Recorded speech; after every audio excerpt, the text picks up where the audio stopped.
All right, I call the meeting to order at 6:30 p.m. Please stand for the Pledge of Allegiance. I pledge allegiance to the flag of the United States of America and to the republic for which it stands, one nation, under God, indivisible, with liberty and justice for all. All right, next up, are there any agenda revisions? Okay, on to the consent agenda. Are there any questions on the consent agenda today? Nope. I had mine answered. Awesome. All right. Do I have a motion to approve? Move to approve. Second. All in favor? Aye. All right, motion carries. All right. Now we will recess to the public budget hearing at 6:31.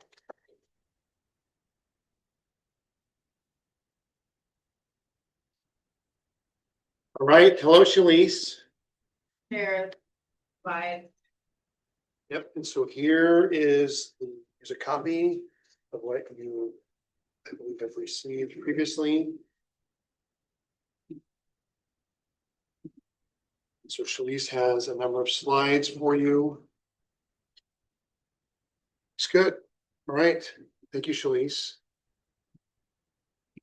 Okay, so in June, I shared the preliminary budget. At that point, we discussed that the ESD had not reviewed the budget yet.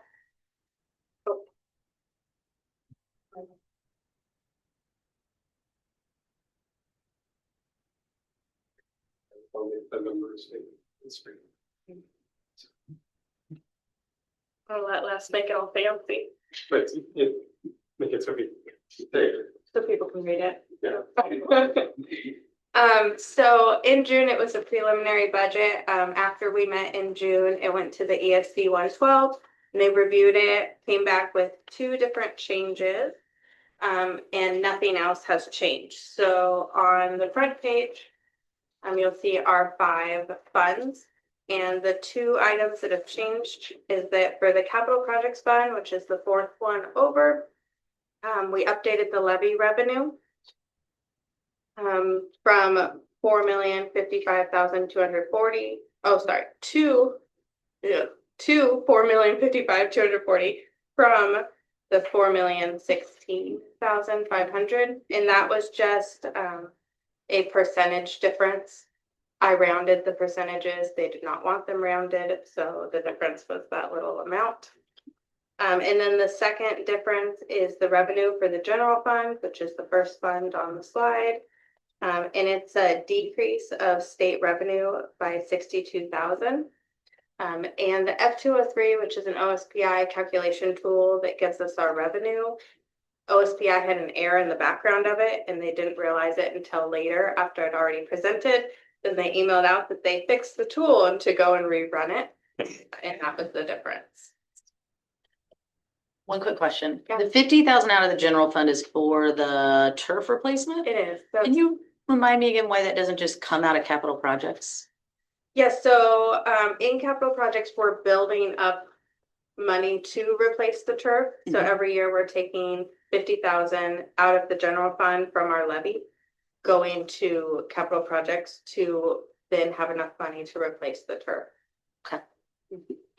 So it's normally in the budget every year. We didn't do it last year because of the cuts at that time, but then towards the end of the year, we did a resolution to transfer the money. So a little bit of history is when we put turf in 2000, right around then, and then we were just thrilled to have turf, not really planning or understanding that in 8 to 9 years, Right. 10 years, it needed to be replaced. So there was this, intentional effort each year to set aside for turf. And I think we've talked a little bit previously that isn't going to be enough. It doesn't stay up with inflation. We are looking at that as something that probably will need to be done next year. And kind of follow up on James, the rationale for pulling money out of the general fund for a capital project is that's where we have the money. Yeah. Because we can't put it back if we need it Yeah. back, right? We can put it We back. can't, Yeah. okay. You can. So it's kind of held in its own account number or something. So that if we needed to transfer it back, if enrollment really dipped or something like that, we could use it. Yeah. Okay. I don't know that we've done that, No, right? For any reason over the course of the last Yeah. 6 years, 7 years, how many years have we been doing this? Well, 12 years we've been, So it should be 600,000 Yeah. of the capital. It's a little higher, I think when we talked about it was at 450. Okay, So it's all means 500,000, which we think is probably about half of what it all costs. It's yeah, expensive. yes. but is that historically, it's just been the way we do it is take general funds and pay for capital projects? Why haven't we budgeted that into capital projects as a capital project? So the capital project fund doesn't generally have its own income stream. So like prior to the current capital levy, it didn't have an inflow of money other than this little amount. Right, And then there's like interest savings and a couple other things, but it doesn't have an allocation that goes to it the way that the general fund does. And so for there to be money there, we have to be making payments to it or ask voters to provide resource, which we did in 2023. but yeah. Just in principle, if you're gonna ask me for money, I'd like to know what you're asking for. If you're asking me for money for capital projects, I'm all in. If you ask for me for money for something else and then use it for capital projects, I'm less Mhm. say. But Gotcha. in terms of transparency, I think it'd be a better strategy to build our capital expenses into our capital budget, and we go to the voters. That's part of what we're asking for. But that's my opinion only. and we do, when we go out for the enrichment levy, in there, it's for also operation Right. and maintenance. Right, Which you can see as part of the turf. right. But moving that money, instead of keeping it there, gives us the placeholder for when we need to replace it. Where we could be placeholding it into the general fund, Mhm. but then at some point we need to move it back to capital projects to actually do the work. Thank you. But it also establishes that I guess the general fund pays for all basic education stuff. And this kind of says, well, we don't really need all of that basic education, when I think most families would argue we need more we need lower student teacher ratios and just Okay, enough of it. Any other questions on this slide? Okay, so the next slide is enrollment. This has not changed from June. Our budget for total FTE is, well, for TK through 12 is the 2,438 FTE, and then total is the 2,543, which is including our running start and our open doors. Small kindergarten class. yes. Again, the TK where we have, We have 80. yeah, So we budgeted 60, but we have 4 classes and we're hoping to continue. we're solid at, We're at 78 enrolled. gotcha. Nice. A wait list, so we don't end up getting full tax dollars. That's great. It is great. So the last one we added was at CRG. Right, because we had 3, we were going to the, Mhm. into June with 3, and then, yeah, I've seen, increased interest, which is great. Connor, screens each student, and so I've lectured to hearing that, which is next door to me. So, yeah, like you said, we have a short list of still interested families. But also I find great is that our number of graduating seniors is pretty much the number of first graders. So that indicates Just a we're not balance, gonna yeah. suffer a steep decline like Camus is dealing with right now, and that'll be. That's good. And so the next slide is associated student bodies, our ASB. So all 7 schools have an ASB. They submit a budget to the office every year. We review the budget, and this total is all 7 ASBs combined of what they believe they're going to receive in revenue and spend. Any questions on ASB? Okay. Next one is the debt service fund. This is where we're paying our bonds. So we got our bond in 2015 and 2016. And this is where the payments come in and then we pay principal and interest out of. So it's based on a payment schedule, and then we're estimating possibly doing another refund this coming year if the numbers all work out. Yeah, so that is written into the budget. And the transfer out is debt service interest that's transferring to the capital projects fund. Refund, you mean not a refund to the taxpayers, a refi?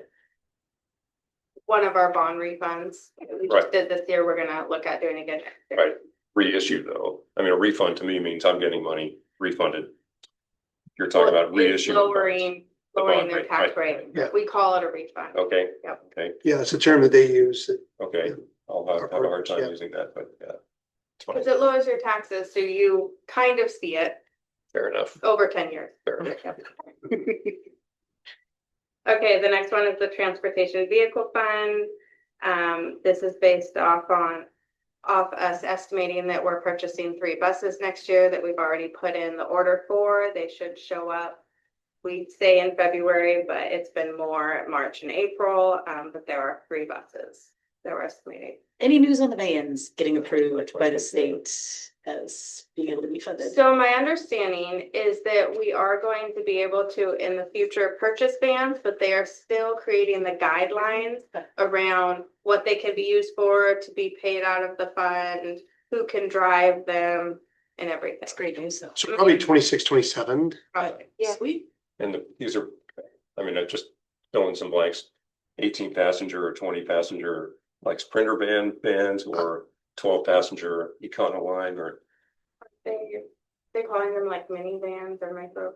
Yeah, Microbuses. microbuses, yeah, I'm yeah. not sure what the capacity is, like with the, yeah. Capacity, Either way, the option. And we are still, and Yeah. David's now is tracking, our supervisor is tracking what the expectations are gonna be as far as the licensing goes. And so we're having those, like, he's planning as much as he can, but as we said, Gotta we're wait. waiting Yeah. to see what Yeah. the requirements are gonna be. That's awesome. So, yeah, we still think it's gonna be something very beneficial to us. Yeah. Yes, Hopefully it's up forever. Yes. right? Saves gas money. Down this So then David helps put together a 7-year picture of, for our purchasing of our buses, so for the transportation fund. It does switch if his need changes, but right now at the bottom, you can see what he believes he needs each year for the next 7 years for purchasing buses. So next year, getting 2 smaller buses, so on. Okay. Okay, so then we have our capital projects fund. The transfer out is for our levy for the technology portion. It gets transferred to the general fund every month. And then most of the items in here are from the capital facilities plan that we estimate if we're gonna spend. They're placeholders in case we do end up spending that money. Any questions on this? No. Okay, so then the general fund summary, the only item that changed was that our state revenue went down that I mentioned earlier by 62,000. And then the transfer out, we already discussed, it's going to the capital projects fund. Is there any questions? And then these are just going over the same thing. So revenue, and it's broken out by local, state, and federal, so you can see where our revenue comes from in the general fund. So we get a small portion of federal dollars. 21% is local, which is local donations, local grants, and our levy, and most of our funding comes from the state. Next one is our expenditures, broken up by our main categories. So salary and benefits are 82% of our budget. Supplies and materials, 6%. Purchase services, which are contract, are 12%. And then travel is the 0.15%, and capital outlay is the 0.07. What's capital outlay? What is it? Capital outlay is anytime you purchase equipment that is over a certain dollar amount. So normally it's over 5,000 or more. I believe they're increasing it to 10,000. But the thought is that it's a capital item that you Okay. could depreciate. Okay. Thank you. So we're required to give a 4-year forecast that's submitted to the state for approval. This is a shot in the dark. of what you think the next 4 years look like. So this is what our budget is going to be next year. It is purely an estimate based on us not really knowing anything, but thinking if everything that's going on now kept happening, how it would look for the next 4 years. And we did this while trying to maintain a 7% fund balance. It's the 4-year forecast. So this one's for the general fund, and then the next slide shows the other 4 funds. I know it's just a series of numbers, but shows the other 4 funds and their 4-year forecast. Okay, and then we have our investment highlights that we went over in June, but just items that are in the budget that we're proud of. Okay, does anybody have any questions? You know, not much has changed. You've heard that too No. many notes, so. I have a comment rather than a question, and that I think the way one spends their money is a reflection of their values. That's how I look at the way I spend my money at home. I value food, for example. I used to value wine, not so much anymore. And I look at how much we're spending on our high cap kids, 83,000, and how much we're spending on athletics, close to $1 million. And I don't think that really does reflect community values. I think the community values the high cap program as much as athletics. And that's my comment on the high cap. It's been, hasn't changed since I've been on the board, but it is a reflection of our values. And if we don't value our smartest kids, they go to Camas and improve Camas test scores rather than our own. Can I add something to Of that? course, So the 83,000 you're describing is what's apportioned to us by the state. right, Based on enrollment and Right. their formula. right, And we have a staff member who's in that role. right, So we also invest in, at the high school, classes, AP classes that have a tendency to be smaller class sizes. And so we also have pre-AP, sophomore English classes. So there's other ways that we can demonstrate investment in students who are thriving as far as academically and pursuing courses that are maybe more challenging than other courses. So I appreciate what you're sharing. I just want to add a little more context Yeah. that we can, it isn't just in that No, I position. realize that. There's other things that we do in supporting students but our investment, to your point, our investment in how we are supporting those students and families. And we heard through the strategic plan meetings that this is the desired. right, There's more rigorous, more opportunities. right. Yeah. And I think all the AP and classes in the world are not going to address a high cap 6th grade. Right. Sure. And that's where I Yep. see the deficit is in the younger years. Yeah. That if we nurture them, they flourish, and if we don't. Yeah. They may not, or they may leave. Yeah, and we're excited about IXL and a program that we're bringing in, our new math curriculum that IXL can provide enrichment opportunities, and all of our staff receive training today on IXL. And we've had a number of staff who've been using it already, piloting it last year, thanks to Brooke and her team at Kate. So anyway, I thank you. And we'll keep giving you updates with these opportunities that we're providing. Well, I'm on for 2 more years, and I would love to see a more robust high cap program that shows in our budget and shows in our family. Whatever. Yep. So, thanks. Any other questions on the budget? Thank you. Thank you, Shalice. Planning to stay this now? Okay, Is there any public comment on the budget? There was not. no, there was not. I do have a little budget hearing to say. The district has completed the 2025-26 budget and has published a notice of this budget hearing in accordance with RCW 28A505050. The budget is on file at the district administrative office, and a copy of the budget is available to any person requesting a copy. The Board of Directors has set the date of August 26, 2025 for the propose of fixing and adopting the 2025-26 budget. Any person may attend this public hearing and be heard for or against any part of the budget. Business Manager Shalice McConnell has just provided a brief overview of the 2025-26 budget, and the budget hearing will be open for public comment. The 2025-26 budget hearing is now open. We will hear from anyone signed up to speak. What's that now? Nobody signed up? All right, the budget hearing is now closed. Thank you, Bill. All right. We now return to our regular meeting at 6:51 p.m. Right, and now do we have any citizen comments to specific We do not. items? Nobody's here today. All right. Resolution 2024-25-13 is our district budget. Any questions on the budget resolution? No. I move that we adopt the 2025-26 district budget. I'll second. All in favor? Aye. Motion carries.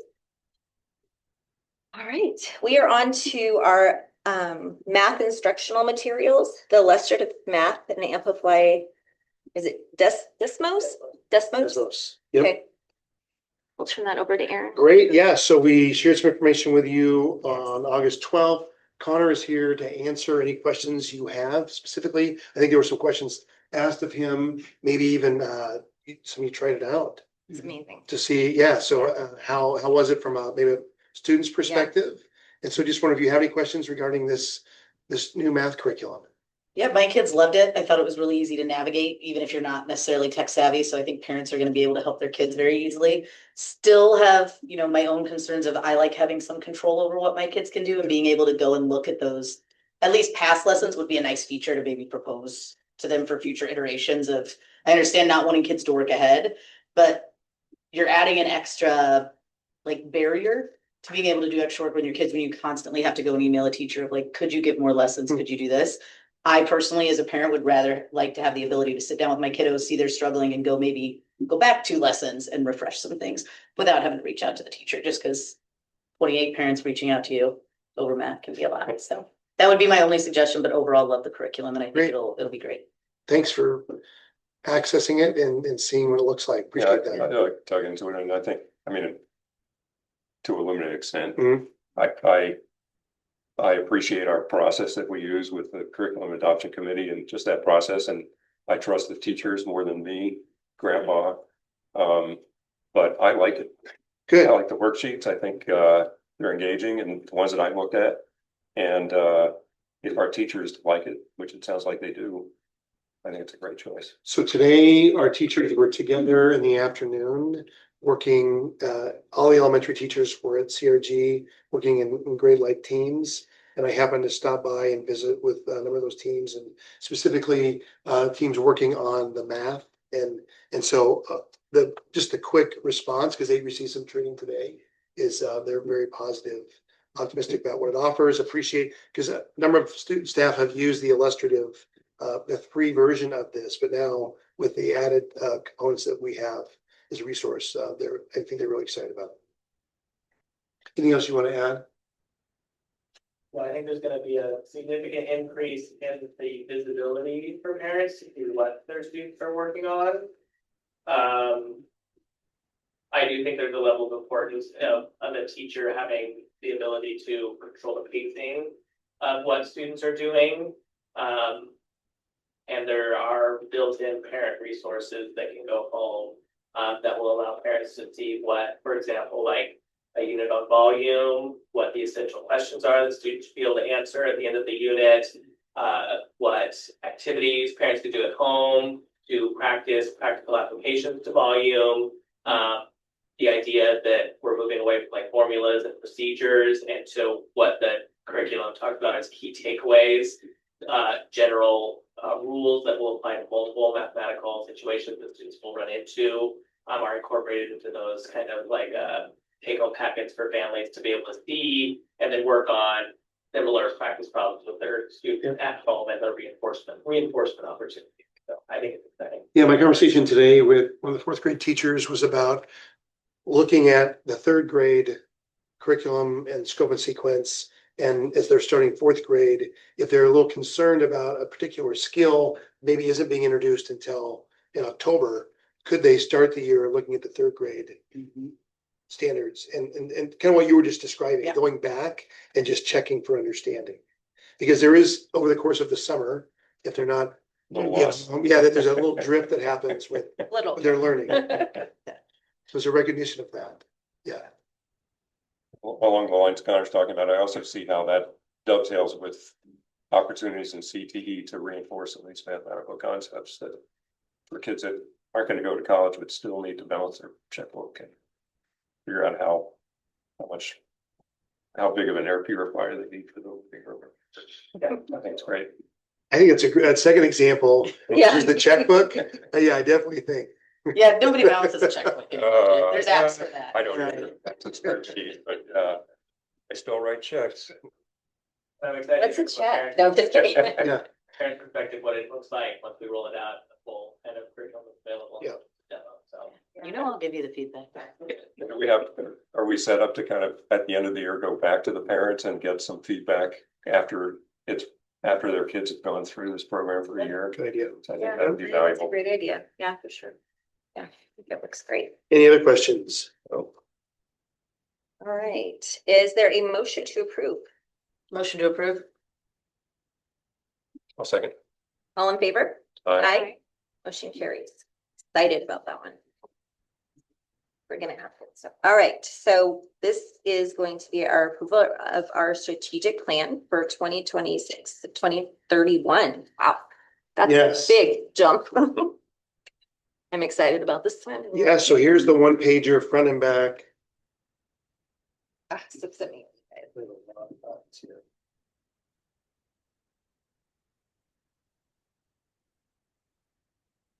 So Les shared some context to the process, shared a number of slides with you. Or if you have any questions regarding the strategic plan, again, want to thank those of you who were part of that. Very much appreciate your spending your time with the team, the decisions that were made. Les did a really good job, I thought, collecting all the feedback, the input, and then synthesizing it to this along with ESD 12 support. Thrilled with what we have so far. There's more work to be done with now how are we going to do this? What does for year one look like? And then the following years after that. And that's what we're going to be working with our leadership team on at our next meeting, is really finalizing what's going to happen this year. And then also the metrics we've identified and updating the website so it reflects the data we've identified, the data points. A few years, prior to this year. So when you look at which was the case with the current strategic or last year's plan, is you'd see a data point, but there's no reference to it. Right. It's just by itself. So what is that? Not sure what that means, Yeah. the number. So hopefully sharing a little bit of the story with our goals being established on growth in those areas. As someone who wasn't involved in the development of this, I really like that it's streamlined to 3 goals, finite set of goals. Everybody can, and everything in the previous plan is in a way is contained in each of these 3. Absolutely. Yeah. I like this. Yeah, thank you. Thank you. So is the idea that we're gonna sort of revisit this annually and see how we're doing? Yes. Okay. Yep, and we're gonna be publishing this information on our website, updating what's on the website. And then, so anyone who wants to know more about what our focus is gonna be, what our commitment is to our community, can go to our website and see the data that we're gonna be updating. And again, based on our work in these 3 goal areas, what we've identified are actionable items. Right. And so the website needs to be updated. As I mentioned, the plan for this year, that needs to be finalized. And then we want to launch this. So the idea would be that if this is approved, tomorrow there's a meeting with all staff where I would get to share some information. It's like a soft launch with our staff. We are very excited about this. And Sadie, I think back of when we talked about this and like you not being involved with the previous plan. Right. And so there's challenges with that and really understanding where did this come from? Right. And so you clearly know because you were there Yeah. and experienced and you went through it. Yep.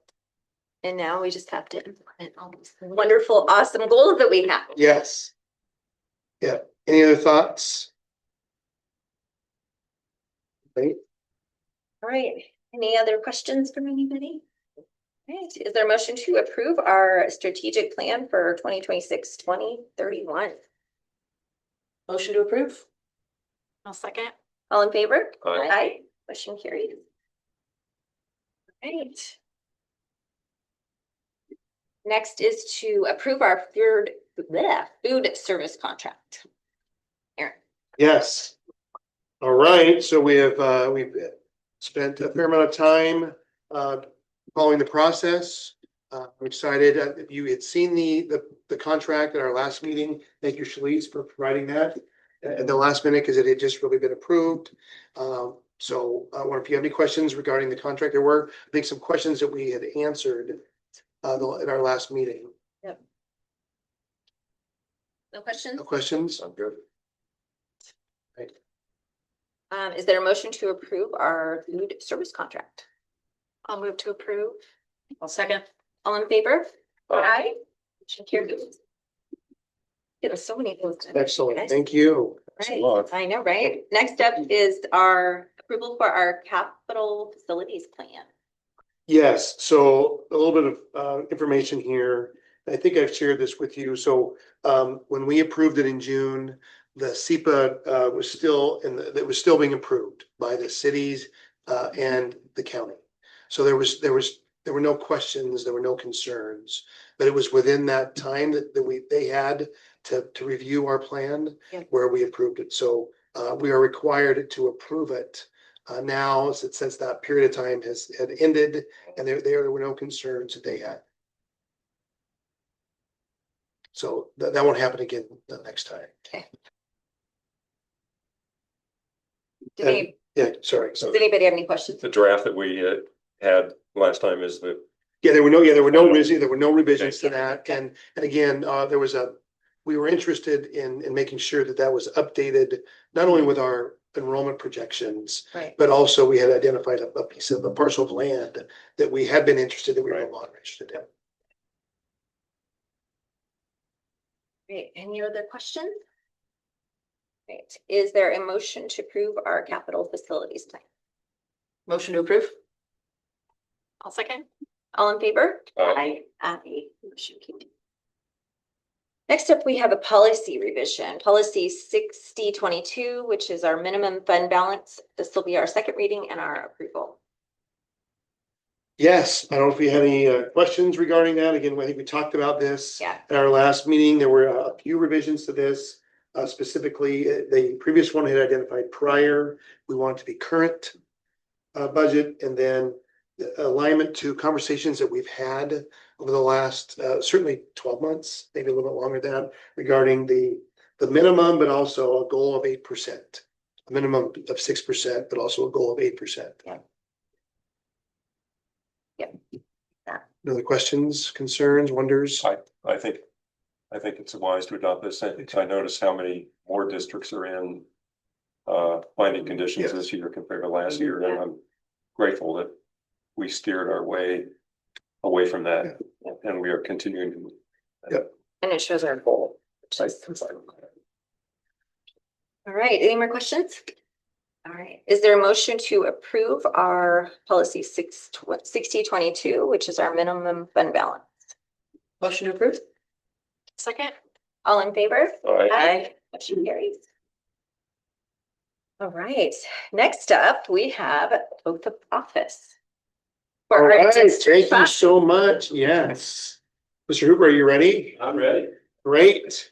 So we have followed a similar process, or the same process we followed with Jane last year, I think about this time. Yep. So position 5, Mr. Hooper Paul has expressed interest. We went through the process, identified him last meeting as your choice. And so now we're gonna make it official. Perfect. So if you are ready, Let's do it. okay. Good right there, yes. Can you raise your right hand? I state your name. I, Paul Hooper, Do solemnly swear that I am a citizen of the United States and of the state of Washington. do solemnly swear that I am a citizen of the United States and of the state of Washington, that I will support the Constitution and laws of the United States and the Constitution and laws of the state of Washington. that I will support the Constitution and laws of the United States and the Constitution and laws of the state of Washington, And will, to the best of my judgment, skill, and ability, truly, faithfully, diligently, and impartially perform the duties of the office of the board director for the Washougal School District. and will, to the best of my judgment, skill, and ability, truly, faithfully, diligently, and impartially perform the duties of the office of board director for the Washougal School District In and for Clark County and Skamania County, Washington, as such duties are prescribed by law. in and for Clark County and Skamania County, Washington, as such duties are prescribed by law. Congratulations. Thanks, Aaron. Thanks, everyone. You can come sit up here now, right? Yeah. Come on over. I gotta get this stuff. Oh, yeah.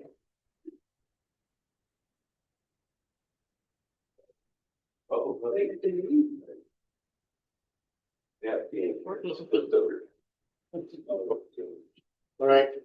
So this is your spot right next to Kane. 1, 2, 3, 4. Yeah. That means you get, hold on We're first. starting this. Cover this. I started the end, you're what Read Jane thinks. One anymore. All right. Next up, we have our middle school gate fees. We're gonna Talk Yes. about that. Yes, we started the conversation at our last meeting. It was after a presentation from Jake and Brian, our athletic directors. And so after processing our conversation and thinking about, what the amount of dollars looks like it's going to be, which we really, it's been challenging to determine what the potential revenue is versus the cost. My recommendation to the board is that we no longer pursue collecting a gate at the middle school events. There were some other challenges to it, other than just what the total revenue is going to be. We know that we have limited, it'd be challenging for us for football, or certainly for cross country, to even charge. And then it is at times challenging to find people who are trained to take gate. That aren't, you can't do boosters. you can't Right, do- and yeah, it's not a Yeah. position, it's not a responsibility that can be done by someone who's volunteering. Right. So for those reasons, and I think I have shared with a few of you that Jake, our middle school athletic director for Canyon Creek, he's gonna work with the league regarding the SOP.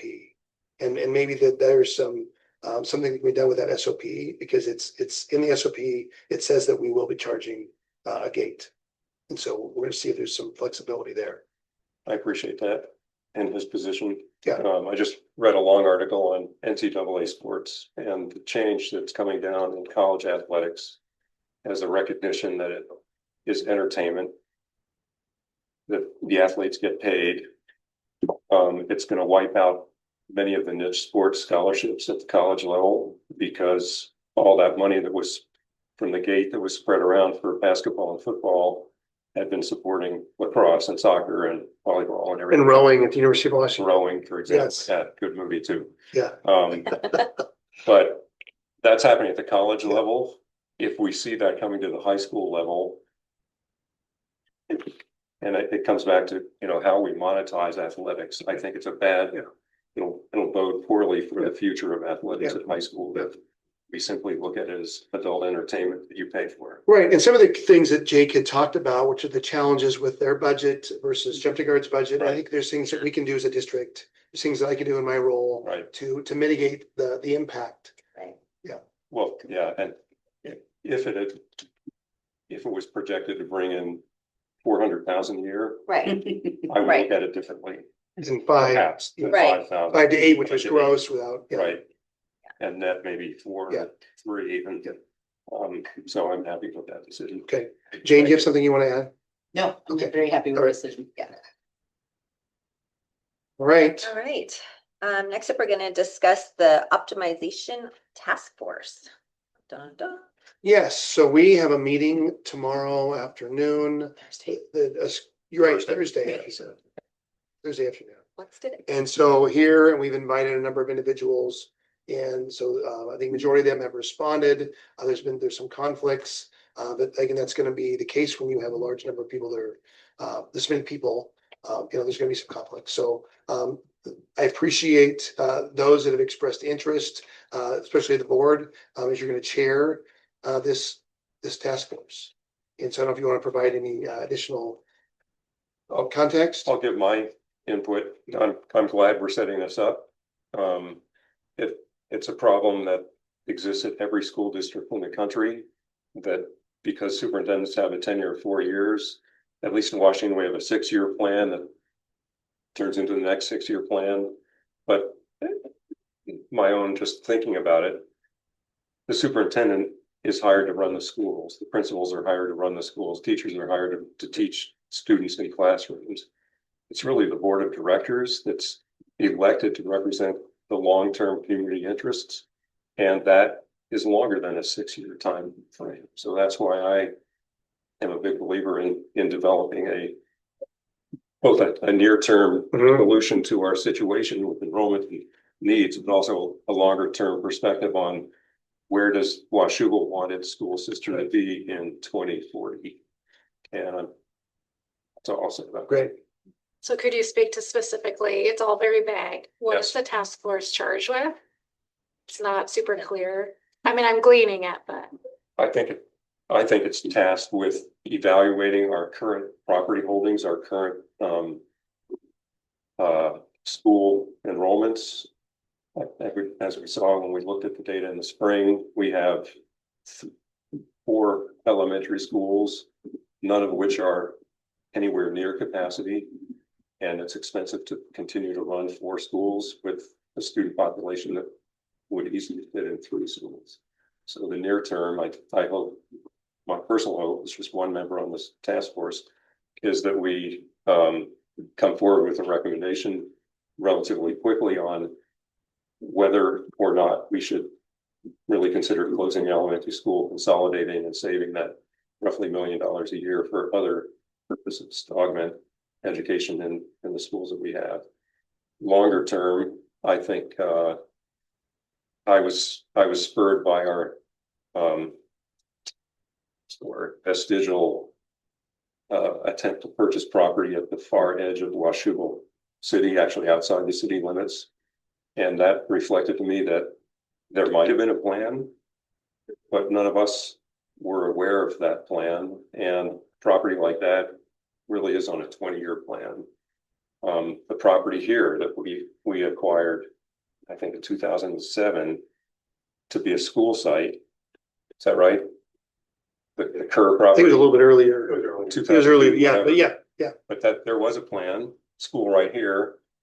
And then in the meantime, district office, baseball fields, school 1,000 yards or 1,000 feet away from this site. And since I've been on the board, this is starting my 7th year, we've never really discussed what's the plan for that 16 acres that we own right there. Dr. Templeton had a plan. It wasn't really vetted through, at least me when I was on the board, to rezone that as residential.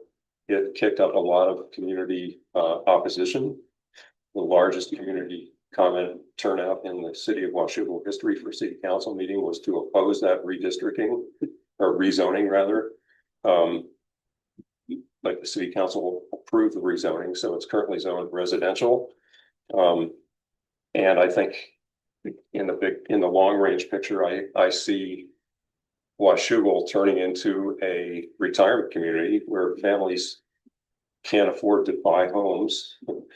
And the more that happens, the less need there will be for a school district. If families can't afford to live here, they're going to move somewhere else and raise their children.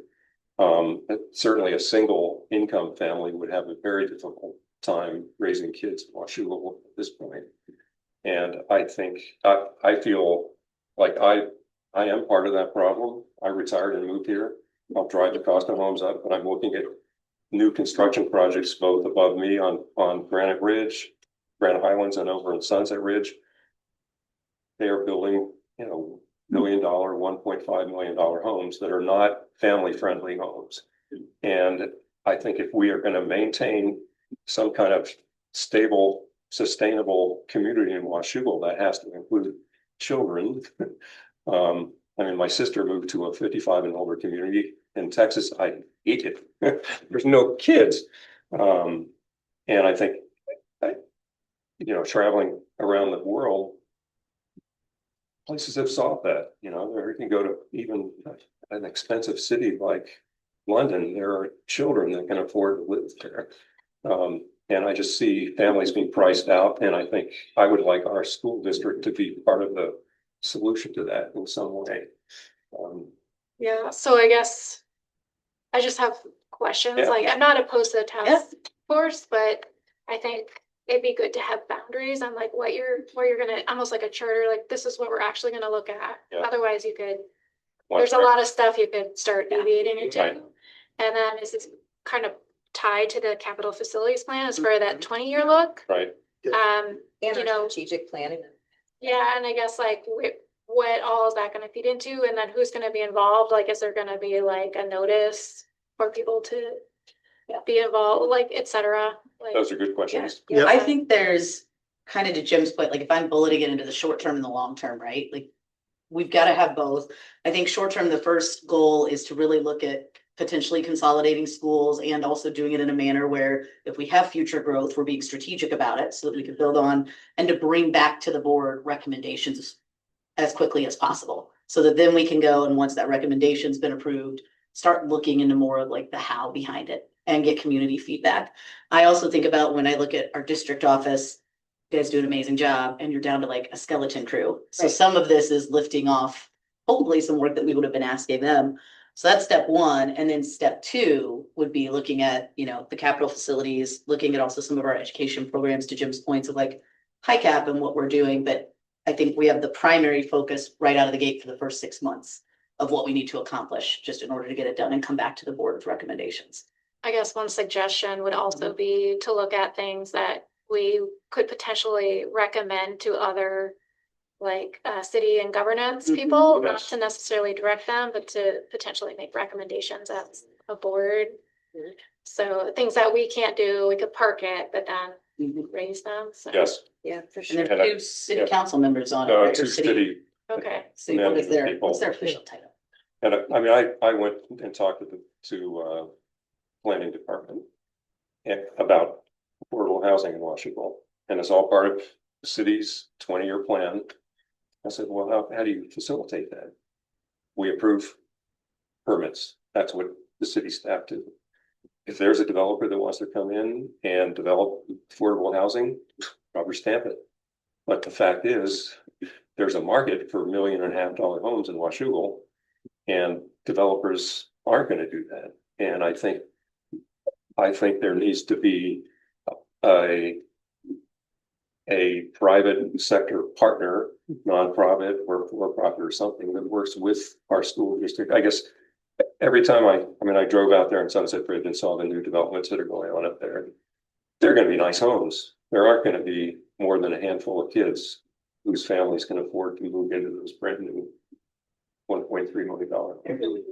And over time, our enrollments will continue going down unless the city, and I agree, it's really a city problem, not a school board problem. Right.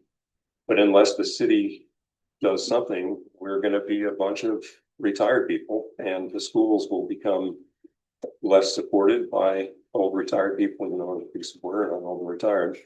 But that's a concern I have for the future of the schools. And I guess I'm coming from a place where I think the schools are one of the central pillars of a functional, happy society. And I think, by involving the city people, perhaps exploring some private and public partnerships, I think we can, because we're the ones who end up with the budget loss if the kids disappear. Yeah. And, we're looking at the enrollment decreases over the last 5 years. Probably it would have been wise to start thinking about that a year ago. But we're on a deadline, a set of timelines. If we're going to consolidate elementary schools, that is a big deal. It involves community input, involves a timing because we have contracts with our unions and we can't come in July and say, hey, we decided to close you guys down. And so the short-term goal for me is to come up with a proposal by the end of this calendar year to do something or not. I guess, as someone who hasn't been involved, I guess that sounds great. I also want to, I guess, be able to provide input if this committee or whatever is gonna also look at other things that we as a board can discuss what those are and get consensus before, this group kind of runs off with it. So Fair enough. it's great if we want to do X here and then, okay, well, now we want to pivot and do B. Like, let's confer before we I appreciate that. start, using all these resources. Right. I mean, thinking about this Kerr property, for example, we missed out because it was rezoned as residential on including the Camp and Creek watershed part in the restoration project that they got grants to fund. And I went down and asked what about this? This is right here. It's, everything's flowing into the creek from school property. And because it's zoned residential currently, the city can't include that in a restoration project. And in terms of the ecosystem balance, it doesn't understand, as you know, as better than I do, it doesn't understand property lines or rezoning. It's nature out there. And I think right now that land is worth about $3 million if we sold it to a developer to put $1 million houses. And then it's the developer who has to deal with the community opposition. I think we could end up with as much revenue from that property and also help our long-term community stability issue my opinion, if we partnered with somebody who would develop affordable houses. And when I say affordable housing, I realize here it's defined as affordable rents. And I'm living the American dream, and you don't live that dream by renting for all your life and taking your hard-earned paycheck and paying your landlord's mortgage. And I think there are a lot of families. I mean, I also see kids grow up here, they go away, they can't afford to move back. And I guess I would like our school system to be part of a solution to that. But I appreciate what you're saying, in terms of reconnecting with the entire board as this whole thing moves forward. And maybe we'll get as far as a short-term goal and recommend we consolidate schools, or recommend we don't consolidate schools, and that'll be enough. I'm fine with that too. But I think it really is the board whose responsibility is, in my mind, not the superintendent, not the principals, but the board of directors, to take that community perspective that, Washougal will be here in 50 years. Yeah. None of us will be here in 50 years. Right. Some other jokers that get elected to this board, if their school system, will be here. But I see that as our responsibility. Yeah. And in general, school boards don't take that responsibility. Okay, Okay. so that's the discussion, Yeah. and it's our meeting on Thursday. So And should thank we you. actually get a board motion and approval to establish that task force with that goal, or what do you think, Ida? And Aaron both? Or just go for it? I don't know if we need, do we need to approve it? Because we We didn't. didn't have the strategic planning committee. We talked about it. Yeah. We didn't do it. Okay, Yeah, Yeah, so I think we're good. okay. I think so too. I think it would just be nice to have updates. Yeah. regularly. Yes, yep, I would say regular updates. Yeah. And even maybe a whole workshop meeting That would be devoted to that. fantastic. yes. That's publicized, that members of the public that aren't on this committee Yeah. have the opportunity to come and give feedback on the Like a town topic. hall. Maybe people will show up more. Yeah, concept, that's Well, concept. Yeah, so we do have scheduled listening tours already. Yeah, And based on this conversation and the article that was published in May or June, that might be a topic that's brought to to us for those already scheduled meetings. Yeah. And certainly updates. I appreciate you asking the questions you're Yes. asking. Updates to this process. Like there are no meetings right now planned other than the meeting on Thursday. One of the things will be done that we'll be discussing is like when would be the next meetings? And what we planned with the strategic plan, I think there was 4 total meetings that the team met after getting, feedback. So if we used a similar model, I don't know that we're gonna be able to do that necessarily because we haven't gone out and talked to 20 different groups of individuals. But what you're saying is how do we get that? I think how do we get that information? Yeah. How do we get that input regarding this? And you gave the example of Kerr property. We have the old bus barn that is, an asset. We have property. So I think it's looking at all of our properties, all of our holdings of the, and you mentioned our current buildings, the state of our buildings, which have been, we've done some really thoughtful, intentional and excellent work this summer with the capital projects that are wrapping up. There's gonna be more work to be done as they're aging buildings. Yeah. So I think these are all the things we're gonna be discussing. I appreciate what you're saying is where are the bumpers on this? What are we gonna limit these conversations to? Yeah. And then asking for updates throughout this process. Okay, but as far as your question, I don't think that we need a formal A motion or anything, okay. right? But if we find out that we do, then we'll follow that. Okay. All right, thank you guys. All right, next up, we have comments from our board of directors. Since you are new, do you want to say anything tonight? You have that option, but I'm calling on you first, Rick. Thank you, Sadie. You are the most. Very happy to be here. I have a lot to learn. I know that, and I have a lot of great people sitting around this room that I can learn from. Happy to contribute. I love the dialogue that's been going on. Like Jim, you're doing great, and I think you're really championing the voice of a lot of the community members of what you're saying. So keep it up, and I think we all should listen to that, and then also just find their voice and bring it into this room. Thank you. Man, school starts next week. I don't know. I've seen the teachers back in the schools already. My kids are excited. I'm really excited about the new curriculum. I think it was really, really needed and I'm excited to see it roll out. And mostly just kick off a great year. Jim? Yep, I'm not as excited as the parents are for the school year, but our neighborhood, despite its housing prices, does have a lot of children in it and going to be gone from the streets all afternoon again. That's right. I think Sadie's going to follow us up, but I want to just thank our donors and the private support that's coming into our schools. I'm not going to let you mention the specifics. You totally. I'm not going to, but those private partnerships are increasingly important to the success of a small district like our own. I also saw something that is encouraging that 20 Washington superintendents are re-envisioning the state's broken K-12 funding model. And I just am happy. I mean, that's been on the agenda of every school board every year. And it's nice to see the superintendents taking a lead role in working with the legislature, because ultimately, we all know that funding model is broken. It's been broken. We don't get enough money from the state. We have to go beg from our local voters to fill in the gaps. And if that model were reflective of the cost of education as it's supposed to be in our state constitution, that'll go a long way towards helping our fiscal situation. I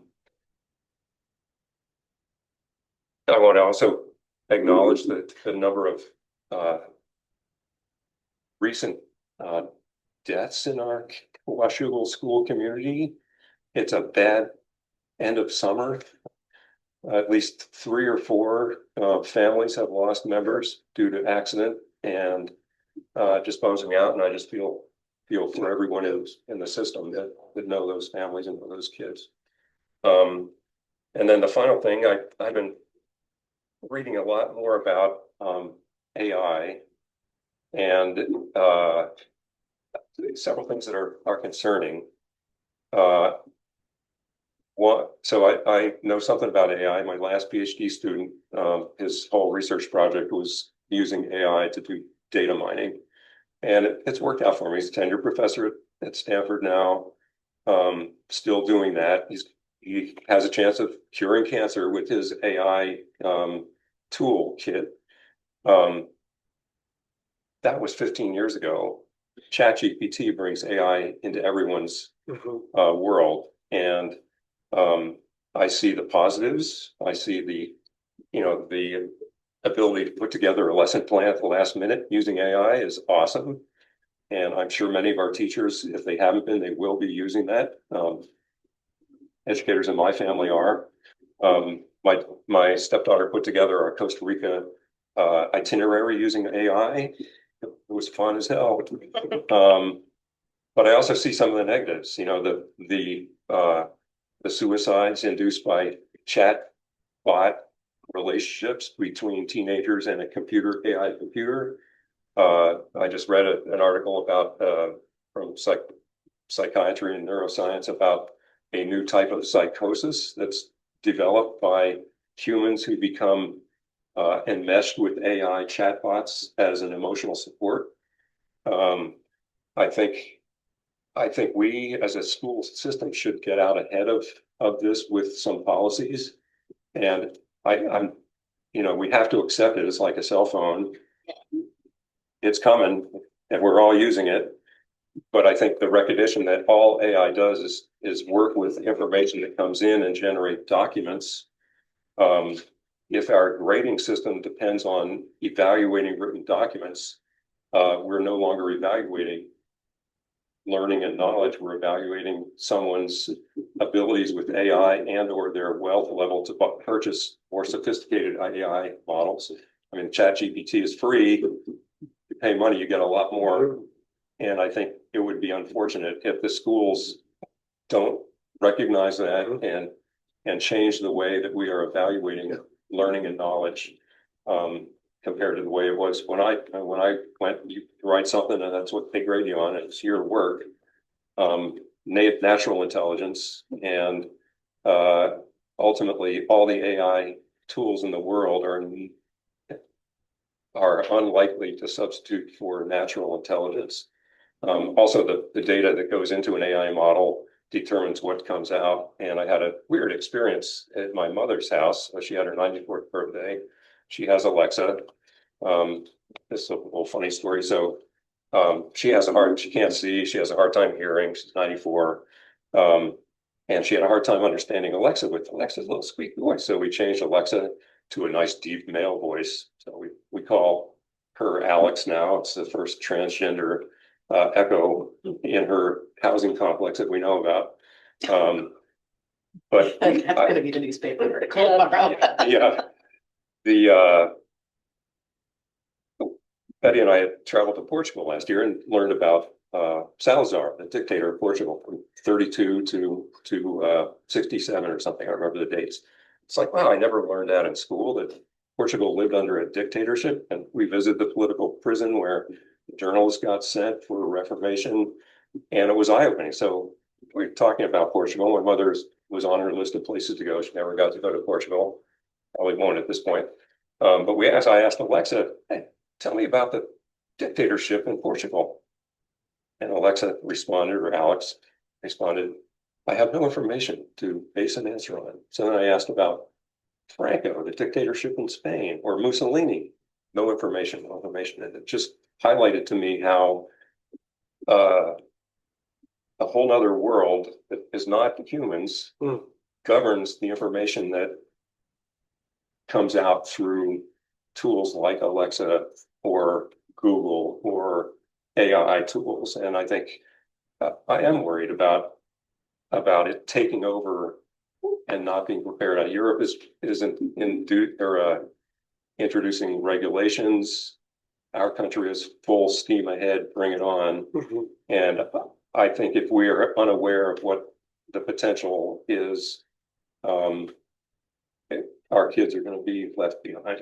So I just think, I don't know what that policy would look like. I don't know anything about it, but I think just like if we would have introduced a cell phone policy 10 years ago, we would have recovered a lot of distracted learners and probably ended up with better educational product.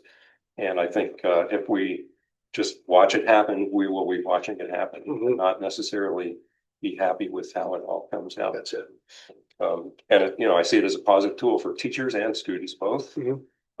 But learning, how to interpret what AI tells you as a student, how to evaluate the accuracy. I mean, AI can come up with some pretty wacky statements, depending on the skill of the person using chat. And I think our students will need to know how to use AI effectively and not get off course of coming up with some wacky thing, or for the suicides among teens. Yeah. That's scary. Yeah. Yeah. So that's my comment. Thank you. Thank you. Thank you, Jim.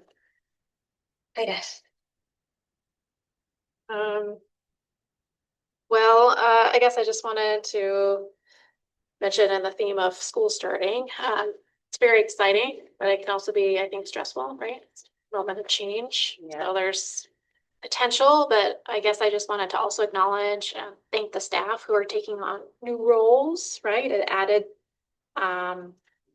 responsibilities, as we try and streamline. Mhm. So I know the administrative office, the school administrators, I think there's some changes and they're taking on, flexing some new muscle in their brain matter and their skill set. And I just wanted to thank them for stretching in that way and support of the district and our students. So that was my comment.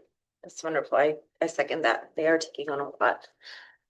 I just want to thank our donations. McDonald Excavating, they gave us or donated a welding machine.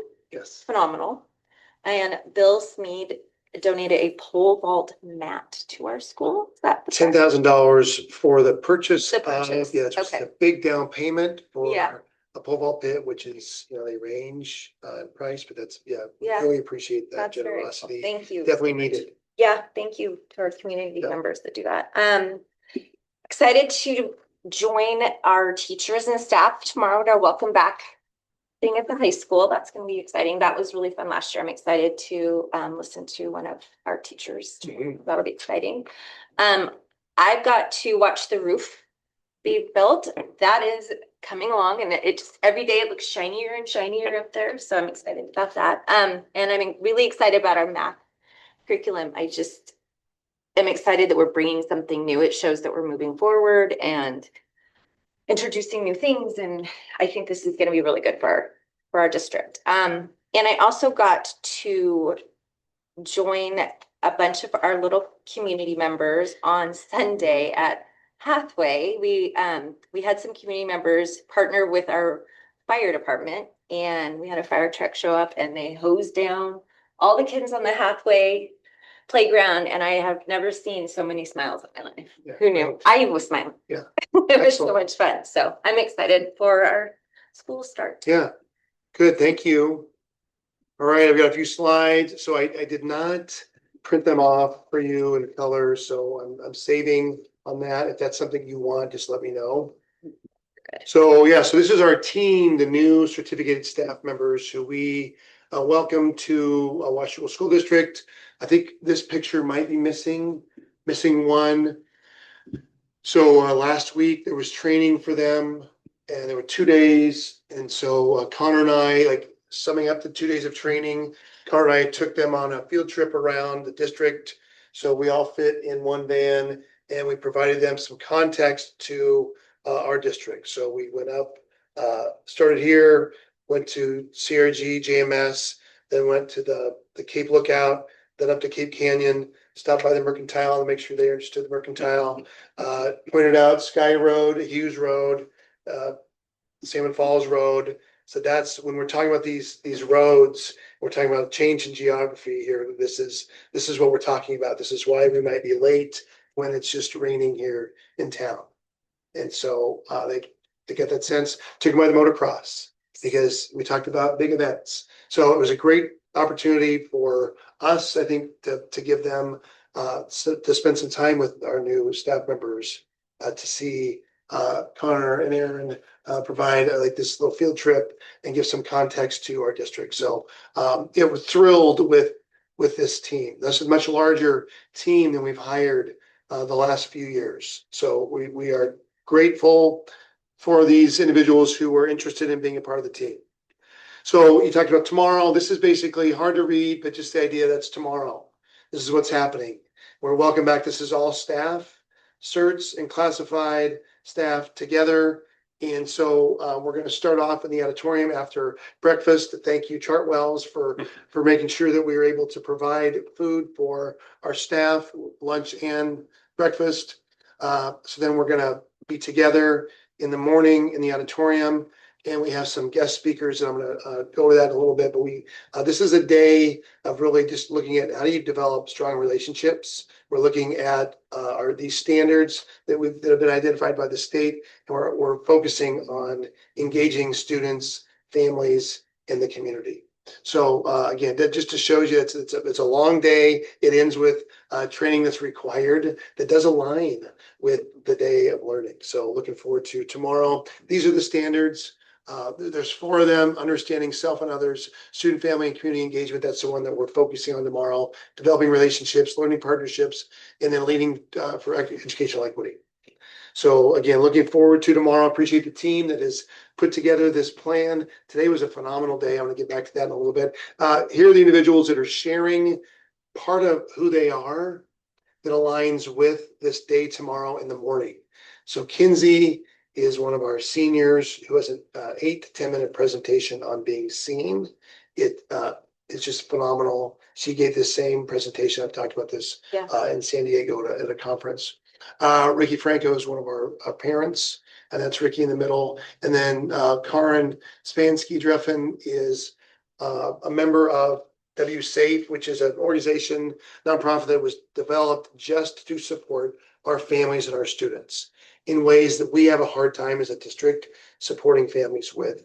Rent support, something, Jim, that you're talking about. So rent support, utility costs, transportation. So they are a partnership, in partnership with us to support our families. And then Wendy, Jay, Misty, and Dave are staff members. We're going to share a few thoughts about looking forward to this school year. These are partners that we continue to work with. Chartwells is a new partner. Rotary continues to support us in a variety of ways. Lead Northwest, you've heard about. ECA, and again, in a variety of ways, supporting us, the Schools Foundation. We so appreciate all that they do. And then the Community Chest, which I have that one on there in a Rotary. Specifically, I want to say I'm a Rotarian. I'm also on the board for the Camas Washougal Community Chest. So some of the things that I do in supporting and speaking on behalf of the district is working with Rotary. And within Rotary, I have certain tasks and commitments that I make over the course of the year. Love what Rotary does. And then Community Chest, I'm a board member on that team. And so in a similar way, supporting, they support us and through how they develop the funds, get the funds raised for the grants that again support our students, many of our students. So just appreciate those partnerships. Right here we have, and Sadie, would you hold that wonderful? Yeah, so we received at the high school the platinum level Jostens Renaissance School Distinction Award. So there it is. So they said, will you please take that and share it with the board? It's super heavy. It's You wanna very get heavy. a quick lift workout with that. So just intentionally seeking this type of recognition by setting goals around culture. It's very much student driven. Love it. So student voice, student driven, with teachers that understand that. And it's hard to see Riley, who is one of our student reps, with Kyla in the middle receiving the award along with other schools that received this award, this recognition. So here is just the team on the left, and then myself, Dave Schneeder, who is the picture on the right where I am standing. Dave is next to me. Dave and Jostens. So Jostens is the ones who sponsor the Renaissance work around culture development. Dave has worked for Jostens for 45 years. He's retiring. He told me this today. So I thought I want to share this with you. This commitment that Jostens has had. They help our seniors with a variety of things as our seniors are getting ready to graduate, announcements, their gowns. And so he has worked with us since the late 90s, I think is when he started with the Washougal School District. At one point as the high school principal, I said, you know what, Dave, I think we're going to look at a different better. We're gonna look at, maybe do this with somebody else because there's competition. And he convinced me that that was not a good move. I'm so thankful that we didn't. And we have this commitment with Justin's. There's new ownership because he has sold his part of it, but what a wonderful 45 years supporting school districts in Clark County. Phenomenal, and us being one of those. So thank you to Dave. So professional development. So today, the picture on the left is the high school team learning about the high school and beyond program School Links. The state is providing the funding, made the decision to go with this program that starts in the 6th grade, is when the high school and beyond plan officially starts. Looking through School Links and what it's going to provide. So this is our staff learning how to support students and families with this program and making that, ultimately making that decision, but it builds from the 6th grade and access to different options for them as they choose their classes. On the right, that's our food service team. That was Haas and his team leading that work. I think that was 2 days ago. So that's them. That's the team at Gauze as they're gearing up for the transition to Chartwell's, and they are really excited about it. They again, we had talked in the spring. They were concerned about the change, but working with Haas and his team, it's been a smooth transition so far. This is just something I threw in. This is not on the capital projects list that we've talked about extensively, but working with Jessica and her team, this is the small gym. And so it seems strange. Why am I sharing with this picture? Because for 15 years, I've looked at this gym. It had baseball holes in it because this is where the batting cage is in the small gym, and baseballs can come out of the net and hit that back wall. And it's been frustrating to me to see it because when we bring community members in, we bring families in, when we bring in our students and they see the holes in the wall, it reflects, I think, on me and my position poorly. When I was the high school principal, I didn't care for it. So I asked Jessica to, let's get that fixed. So it's fixed. So it just looks like it's painted wall. It's freshly painted. There's no more holes in the wall. There won't be any more holes. So we can figure out how to keep those baseball and softballs from flying out. Batting practice outside from now on. Bingo. Yes. Yeah, we're gonna be working on that. So, okay, that is it. Yeah, looking forward to tomorrow. Excited about that. Appreciate all that you do. Welcome aboard. Yes. Really appreciate your interest in being a part of this team. It's a remarkable team. The discussions we're having, and you've been listening to these discussions, I think, because you've been listening and I don't say podcast, not podcast, but the recordings of these. And so your involvement, your interest in supporting us and your history in the district and meeting your sister a couple of weeks ago, I just appreciated. I had forgotten that you're a graduate and that you have deep roots here. Yeah. So we have a nice balance. Me too. And so looking forward to working with you and do this working with you all. So thank you. All right, thank you, Erin. All right, so we don't have any citizen comment tonight. Do we have any future agenda items that we'd like to talk about? Ultimately, I'd like to have AI on the agenda, but not for a while. Yeah. Okay. Well, you know what I'll do is I'll make sure that we share with you that we brought someone in earlier this month, did a 6-hour training with the district office staff and our district leadership, and then Jay Bennett with WAE. So I can fill you in on that professional development. Curious, yeah. What we're learning right now with what our teachers are doing. Cause I was working with a group of science teachers today, middle school, and they were using AI with a project that we presented to them. And so, yes, we're using it. Yes, we need to have a conversation about the policies, and the state has done some work. The individual we worked with actually asked Jeff to, he's the individual, to develop what's currently on OSPI regarding policies, procedures, examples. Right. So we have a lot of examples. We are having these conversations frequently. So we'll open that up for That's an agenda item. As somebody who's watched technology change over the years, this one's coming on fast and furious. And Jim, this is similar to, as we've talked about it, when the computer was introduced and then internet. Right. So this is the next big Yes. Big thing. big Yes. move. And so we definitely need to plan. Our students are using it. I'm using it every day. My team's using it. And so we want to definitely continue the conversation or start the conversation. You started. Okay, Thanks. anybody else? Okay, board evaluation forms are available online as always. Is there a motion to adjourn? Motion to adjourn. Second? All in favor? Aye. Meeting is adjourned at 7:50. I got